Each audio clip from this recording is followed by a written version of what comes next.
সৎ মানুষ আর অসৎ মানুষের মধ্যে পার্থক্য কী? কোন কাজ করলে আল্লাহ তাকে সৎ মানুষ ডিক্লার দিলেন, আর কোন কাজ করলে অসৎ মানুষ আল্লাহ ডিক্লার দিলেন? কোন আমল করলে সৎ মানুষ মুক্তি পাবে, আর কোন আমল না করলে অসৎ হয়ে মৃত্যুবরণ করবে? এ সম্পর্কে আমাদের জানা উচিত। আসুন আমরা কোরআন থেকে দলিল ভিত্তিক এই কথাগুলো জানি।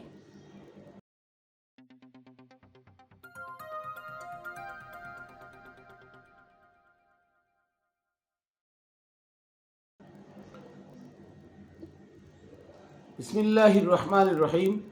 আসসালাতু ওয়াসসালামু আলা সাইয়্যিদিল মুরসালিন ওয়া আলিহি আজমাইন।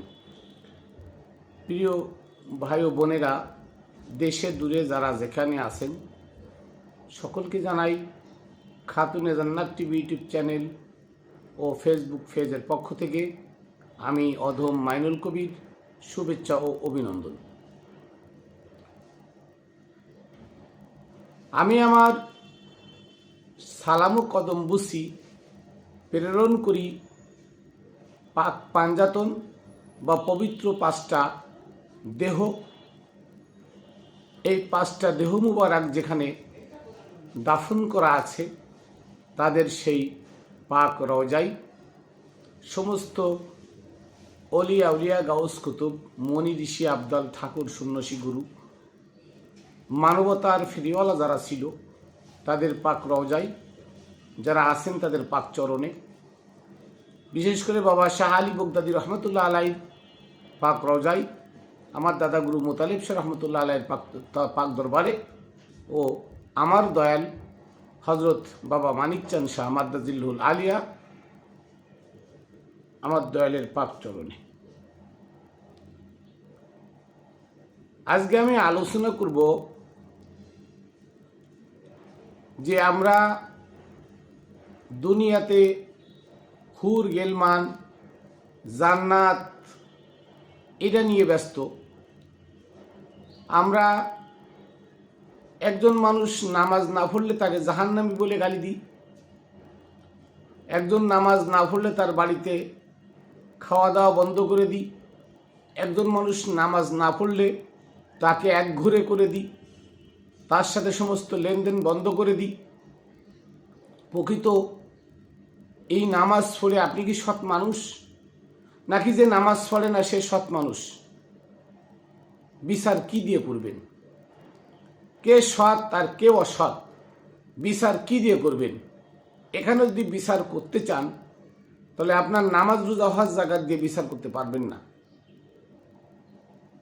এখানে বিচার করতে হলে আপনাকে আল্লাহর বিধান কোরআন দিয়ে বিচার করতে হবে, যে কোরআনে আল্লাহর বিধান, এই বিধানে সৎ মানুষের সংজ্ঞাটা কি, কারা সৎ মানুষ আর কারা জাহান্নামী।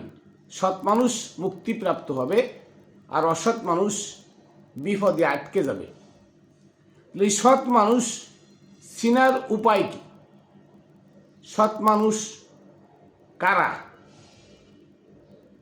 এই সৎ মানুষ নিয়ে আমি আলোচনা করব। সূরা বাকারার 107 নম্বর আয়াত।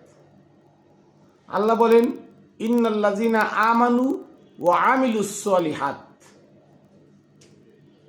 ইন্নাল্লাযিনা আমানু, যারা বিশ্বাস স্থাপন করলো, ওয়া আমিলুস সলিহাত, আর সৎ কর্ম করলো, তারা হলো সৎ। সৎকর্ম করলেই তো সৎ। তাহলে যারা বিশ্বাস স্থাপন করলো, এই বিশ্বাস স্থাপনটা কিসের উপরে? ইমানে মুফাসসাল আপনারা পড়েছেন, আমানতু বিল্লাহি, আমি আল্লাহর প্রতি ঈমান আনলাম, মানে বিশ্বাস স্থাপন করলাম। ও মালাইকাতিহি, তার দূত, মালাইকা মানে দূত, তার দূতের উপরে, আল্লাহর বাহকের উপরে বিশ্বাস স্থাপন করলাম, বাহক আছে। অকুতুবিহি, তারা কিতাব সমূহের পরে বিশ্বাস স্থাপন করলাম। আল্লাহর কিতাব কিন্তু আল্লাহর ওলিরা, নবী রসুলরা হচ্ছে কিতাব। এই বান্ডিং করা কিতাব আগে ছিল না, কিতাব ছিল নবী রসুল, আল্লাহর ওলি যারা, তারা হচ্ছে কিতাব। তাদেরকে বিশ্বাস স্থাপন করলাম।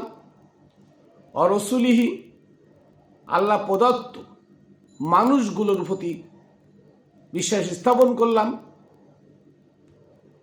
ওয়ালিয়াউমিল আখির, এবং আমাকে দুনিয়া ছেড়ে চলে যেতে হবে, আমার একটা সেই দিন আছে।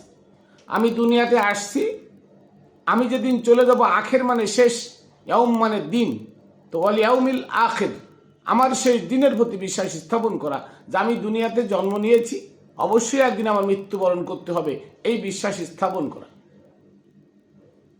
অল কদ্রি খয়রিহি ওয়াশাররিহি মিনাল্লাহি তাআলা, আর ভালো মন্দ যা কিছু হয় আল্লাহর পক্ষ থেকে হয়, এর উপরে বিশ্বাস স্থাপন করা। ভালো হলে আল্লাহ করছে, আর খারাপ হলে আমি মানুষের দোষ দিই, তাহলে তার বিশ্বাস স্থাপন থাকলো না, সে অসৎ হয়ে গেল। তাহলে এই 7টা বিষয়ের উপরে যারা বিশ্বাস স্থাপন করে তারা হচ্ছেন সৎ কর্মশীল। আর এই সৎ মানুষের কর্ম হলো সৎ হয়। সেই সৎ কর্মটা কি? এই সৎ কর্মটা সূরা বাকারার 177 নম্বর আয়াতের মধ্যে আল্লাহ বললেন, লাইসাল বিররা আন তুওয়াল্লু উজুহাকুম কিবালাল মাশরিক ওয়াল মাগরিব। নামাজেটা ভালো করে শুনেন। যারা নামাজ রাখেন, একটা রোজা ভাঙেন না, হজ করেন, জাকাত দেন, তারাবি পড়েন, তাহাজ্জুদ পড়েন, কুরবানি করেন, এবং ওই মক্কায় যে কোটি কোটি টাকা খরচা করে হজ করেন, তারা একটু ভালো করে শুনেন যে আপনি সৎ মানুষ নাকি সৎ মানুষ অন্যেরা। আল্লাহ বলতেছেন, লাইসাল বিররা আন তুওয়াল্লু উজুহাকুম কিবালাল মাশরিক ওয়াল মাগরিব, সূরা বাকারার 177 নম্বর আয়াত, যে তুমি পূর্ব পশ্চিম রে কেবলা বানায় যতই নামাজ পড়ো তাতে কোনো লাভ নাই। কে বলছে? আমার কথা না, আল্লাহর কথা।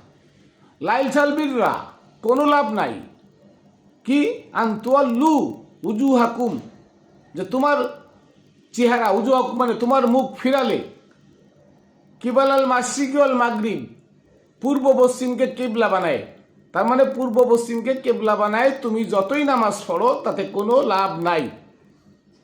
এরপরে আল্লাহ বলতেছেন, ওয়ালা কিন্নাল বিররা, হ্যাঁ লাভ আছে, এই কাজে নয়, অন্য কাজে। কি? মান আমানা বিল্লাহ, যে ব্যক্তি আল্লাহর প্রতি বিশ্বাস স্থাপন করলো। তার মানে কিন্তু এখানে এই আয়াত দ্বারা বোঝা গেল, যারা মসজিদ গিয়ে 5 ওয়াক্ত নামাজ পড়ে তারা ইমানদার না। আল্লাহ এখানে এটাই বললেন যে তোমরা পূর্ব পশ্চিমে কেবলা বানাই যতই মুখ ঘুরাও তাতে কোনো লাভ নাই। লাভ হলো মান আমানা বিল্লাহি ওয়াল ইয়াউমিল আখির, যারা আল্লাহর প্রতি ঈমান আনলো এবং শেষ দিবসের প্রতি ঈমান আনলো, বিশ্বাস স্থাপন করলো। ওয়াল মালায়েকাতি, ফেরেশতার প্রতি বিশ্বাস স্থাপন করলো। ওয়াল কিতাবি, কিতাব নবী রসুলগণ জিন্দা কিতাব, তাদেরকে বিশ্বাস করলো। তারপরে ওয়াল কিতাবি ওয়ান নাবিয়্যিন, নবীদেরকে বিশ্বাস করলো। এরপরে বলছেন, ওয়াতাল মাল আলা ওয়াতাল মাল আলা হুব্বিহি জাবিল কুরবা, আর তাদের ভালো মন্দ যে কোনো অবস্থায় তারা থাকুক, তাদের মাল আত্মীয় স্বজনদের মধ্যে দান করে। আত্মীয় স্বজন নলে তামাল মাসাকিন আবনাস সাবিল, 6টা খাতে তারা দান করে। তার মানে বোঝা গেল সৎকর্মশীল সেই ব্যক্তি, যে ব্যক্তি নামাজ পড়ে সে ব্যক্তি নয়, যে ব্যক্তি রোজা রাখে সে ব্যক্তি নয়, যে হজ করে সে সৎকর্মশীল নয়, যে যাকাত দেয় সে সৎকর্মশীল নয়, যে কুরবানি করে সেও সৎকর্মশীল নয়। কর্মশীল কে? আল্লাহর প্রতি বিশ্বাস স্থাপনকারী কর্মশীল, শেষ দিবসের প্রতি বিশ্বাস স্থাপনকারী কর্মশীল, সৎকর্মশীল, নবীদের ফেরেশতাদের প্রতি বিশ্বাসকারী, নবীদের প্রতি বিশ্বাসকারী, কিতাবকে বিশ্বাসকারী, এবং আত্মীয় স্বজনের মধ্যে যারা নিজের মাল বিতরণ করে, এতিম মিসকিনদেরকে দেয়, অসহায়দেরকে দান করে, তারা হচ্ছে সৎকর্মশীল। এখানে সৎকর্মশীল আর কেউ না। তাহলে বোঝা গেল যে সৎকর্মশীল যারা, তারা মসজিদে গিয়ে নামাজ পড়ে না, রোজা রাখে না, হজ জাকাত কুরবানি করে না, তারা মানুষের সাথে দ্বিধাদ্বন্দ্বে জড়ায় না, হারাম খায় না, অসৎ পথে চলে না, আত্মীয় স্বজনকে ফাঁকি দেয় না, ছগলখুরি বাটফারি করে না, মানবীয় জীবনযাপন করে, অভাব অনটনে আল্লাহর উপরে সন্তুষ্ট থাকে, অভাবে মানুষকে বিপদে সাহায্য করে এবং সচ্ছলতার মধ্যেও মানুষকে সাহায্য সহানুভূতি করে, এটা হচ্ছে সৎকর্মশীলের পরিচয়। এবং তিনি বিনয় থাকে। আল্লাহ বলে দিয়েছেন আল্লাহু মাল মুহসিনিন, আল্লাহ সৎকর্মশীলদের সাথে থাকেন। অকুনু মাল মুহসিনিন, হে বান্দারা তোমরাও মুহসিন সৎকর্মশীলদের সঙ্গী হয়ে যাও। তাহলে আল্লাহর হুকুম কি? আল্লাহ সৎকর্মশীলদের সাথে থাকেন, তোমরা সঙ্গী হয়ে যাও সৎকর্মশীলদের। আল্লাহ কিন্তু কোনো জায়গায় বলে নাই আল্লাহ রোজাদারের সাথে আছেন, আল্লাহ হজকারীর সাথে আছেন, আল্লাহ যে জাকাত দেয় তার সাথে আছেন, আল্লাহ যে কুরবানি করে তার সাথে আছেন, আল্লাহ যে মসজিদ বানায় নামাজ পড়ে তার সাথে আছেন। এ কথা কোরআনের কোথাও নাই। তাহলে বোঝা গেল আল্লাহ কোথাও বলে নাই আল্লাহু মাল মুসাল্লিন অকুনু মাল মুসাল্লিন, এ কথা আল্লাহ বলে নাই। এবং আল্লাহ এখানে তো বলে দিলেন যে পুরো মুসলিমরা কেবলা বানাই যতই নামাজ পড়ো তাতে কোনো লাভ নাই। তাহলে সৎকর্মশীলরা এই কাজগুলো করে না। এবার আসেন, যারা এই কাজগুলো করে না, এই সমাজ আজকে তাদেরকে অসৎ বলে গালি দেয়, জাহান্নামী বলে গালি দেয়, তাদেরকে পথভ্রষ্ট বলে গালি দেয়, তারা জাহান্নামী, তারা জাহান্নামের ইন্ধন হবে, এ কথা বলে গালি দেয়। এই গালিগুলো যারা দেয় তারা কি সৎকর্মশীল কিনা? আসেন, এক নাম্বার, আপনি সুদ খেয়ে ঘুষ খেয়ে কোটি কোটি টাকা কামাইলেন, একজন ওহাবিবাদ ধর্ম ব্যবসায়ী, চরিত্র মুনাফেক, মিথ্যাবাদী, দুনিয়া লোভী মোল্লা আপনার পিছনে লাগে, আপনার কাছে কোটি কোটি টাকা আছে, আপনার পিছনে লাগে আপনাকে মিথ্যা প্ররোচনা দিল, মিথ্যা ধোঁকা দিল যে আপনি দুনিয়াতে সুন্দর একটা টাইলস দিয়ে মসজিদ বানায় দিবেন, এসি লাগাই দিবেন, আখেরাতে জান্নাতের মধ্যে আপনাকে বিশাল একটা ঘর আল্লাহ বানায় দিবেন। সেই ঘরে 49 মানে 749 জন, ওরা কি কয় 70 জন করে, মানে 490 জন হুর নিয়ে, 7 গুণের কথা বলছি, একজনের ভাবে 70টা আর জান্নাত বানায় দিলেন ভাবেন 7 গুণ, তার মানে 490 জন হুর নিয়ে আমোদ প্রমোদ করবেন। এই কথা আপনি শুনলেন, সাথে সাথে আপনি গিয়ে একটা মসজিদ বানালেন, করলেন এক নম্বরে আল্লাহর কিতাবের, আল্লাহর বিধানের, আল্লাহর যে বিধান সে বিধানকে এক নম্বরে এখানে ভঙ্গ করলেন। কেন? কারণ আল্লাহর বিধানে আছে, সূরা তওবার 107 নম্বর আয়াত আছে, এই মসজিদ বানানো নিষেধ। আমার কথা না, পড়ে দেখবেন, ওয়াল্লাযীনা ইত্তাখাযু মাসজিদান জিরারান ওয়া কুফরান, যারা মসজিদ বানালো ক্ষতি সাধন এবং কুফরি করার জন্য। তাহলে এই মসজিদ বানাইছে কারা? যারা মসজিদ বানাইছিল ক্ষতি সাধন এবং কুফরি করার জন্য। তাহলে এই মসজিদ বানানো আল্লাহ নিষেধ। আল্লাহ মসজিদ বানাইতে বলে নাই।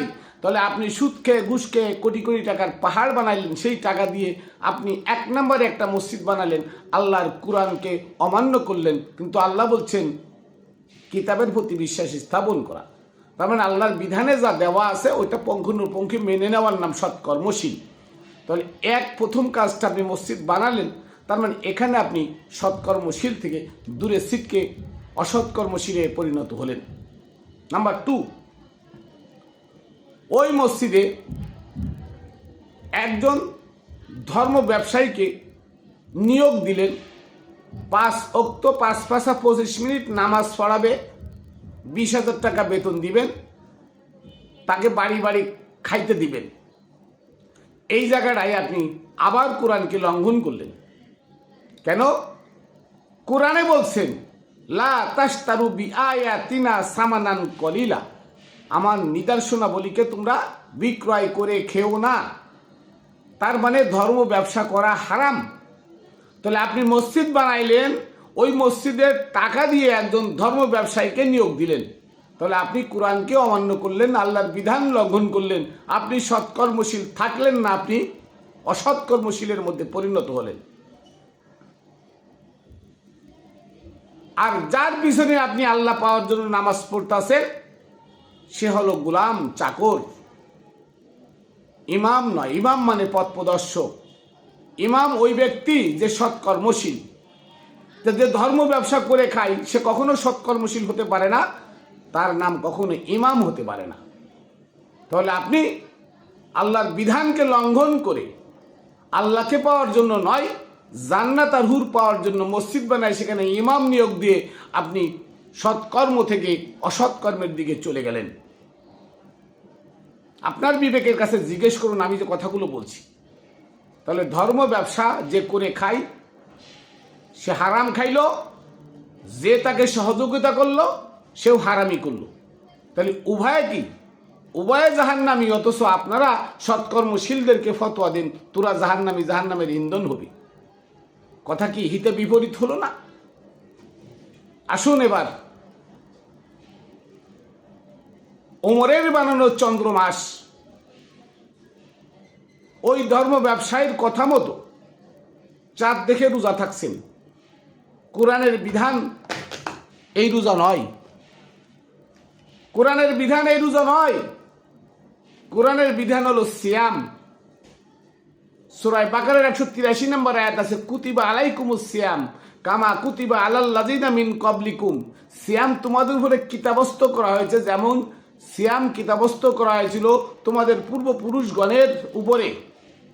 তাহলে সিয়াম কিতাবস্থ করা, কিতাব মানে দেহ বডি, আর সিয়াম মানে আত্মসংযম।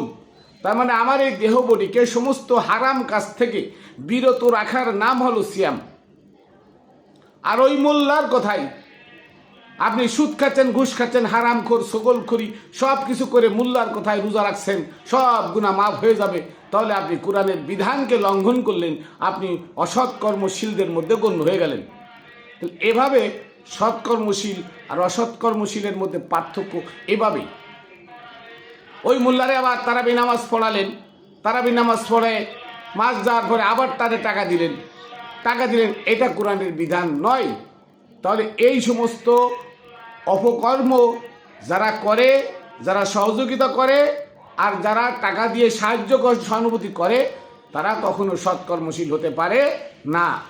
আপনি তাবলিগে চলে গেলেন 1 চিল্লা 40 দিন, কোন জায়গায় পাইলেন কোরআনের যে 1 চিল্লা 40 দিন তাবলিগে যায় আপনাকে থাকতে হবে, বাড়ি বাড়ি গিয়ে পিকনিক করতে হবে?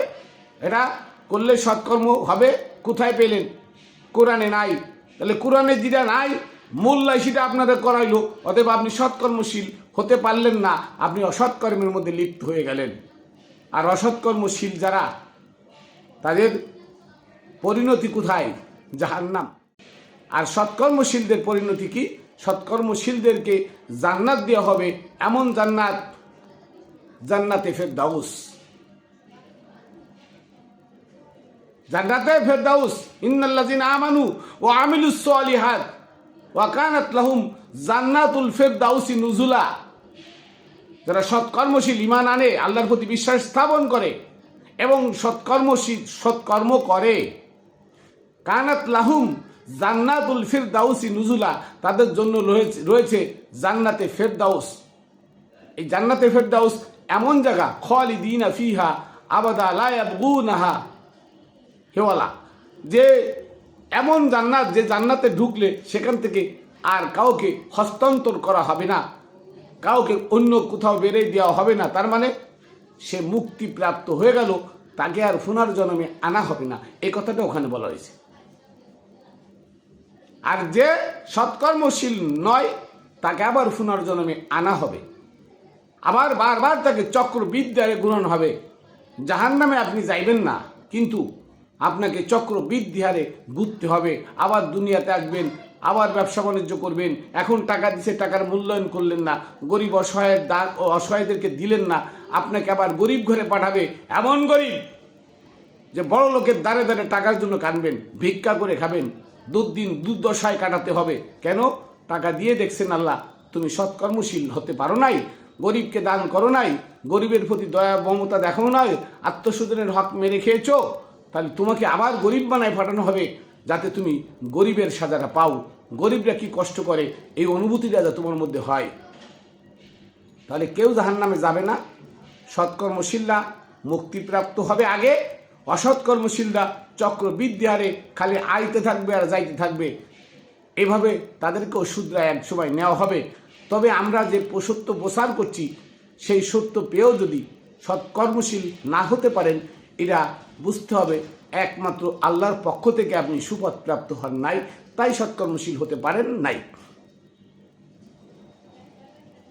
তাহলে যারা আজকে নামাজ রোজা হজ যাকাত কুরবানি করে, মুষ্টিমেয় কয়েকজন মানুষ মসজিদে যায় আর যায় না, ঘরে বসে থাকে, তারা সৎকর্মশীল?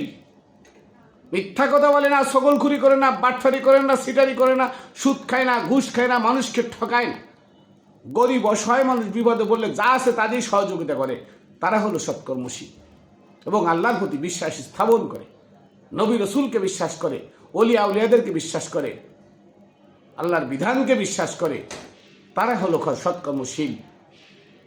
আর মসজিদে আজকাল যার কারা যায় দেখবেন মসজিদের সভাপতি বড় সুদখোর, মসজিদের সেক্রেটারি বড় ঘুষখোর, মসজিদের প্রতিষ্ঠাতা সবচেয়ে বড় ঘুষখোর, মসজিদ পরিচালনা কমিটিতে যারা আছে সবগুলো সগলখোর।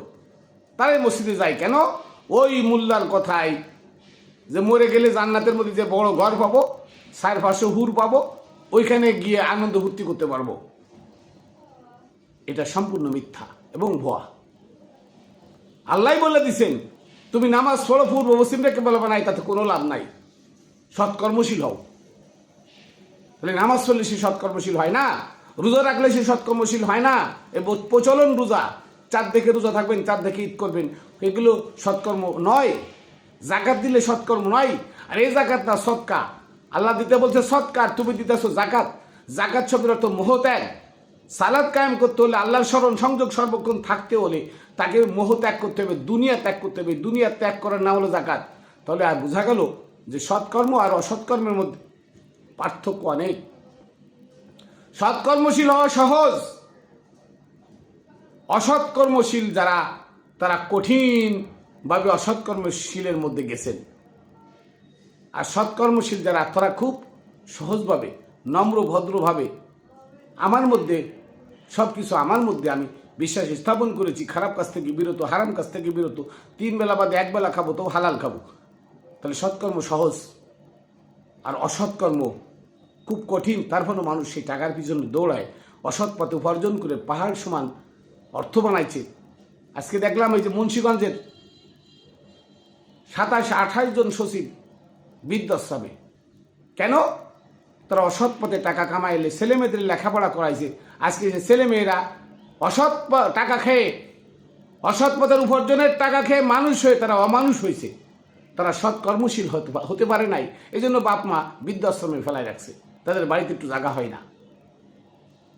তাহলে এই অসৎ পথের উপার্জন ত্যাগ করে সৎ পথে থাকেন, তাতে আল্লাহ আপনাকে ইহকাল পরকাল 2 কালে মুক্তি দিবে, কোনো সন্দেহ নাই। তাহলে বোঝা গেল সৎকর্ম আর অসৎকর্মের মধ্যে পার্থক্য কী। তো আমি আমার সংক্ষিপ্ত কথা এখানে শেষ করছি। সকলে ভালো থাকবেন, সুস্থ থাকবেন। আমি আবার সকল নবী রসুল ওলিয়া উলিয়া গাউস কুতুবের পাক দরবারে সালাম ও ভক্তি রেখে আমার দয়াল মানিকচাঁদ শাহ মাদ্দাজিল্লুল আলিয়া তার পাক চরণে রেখে এখানে শেষ করছি। জয় গুরু।